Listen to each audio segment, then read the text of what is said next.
आज हम एक बहुत ही खास कम्युनिटी के लोगों से मिलने वाले हैं।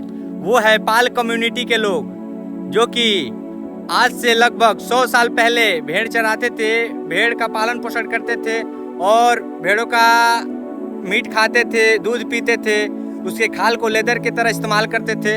आज हम उनसे मिलने वाले हैं। दादा राम राम। कब से भेड़ चराते हैं? ये 40 40 साल से भेड़ चराते हैं आप।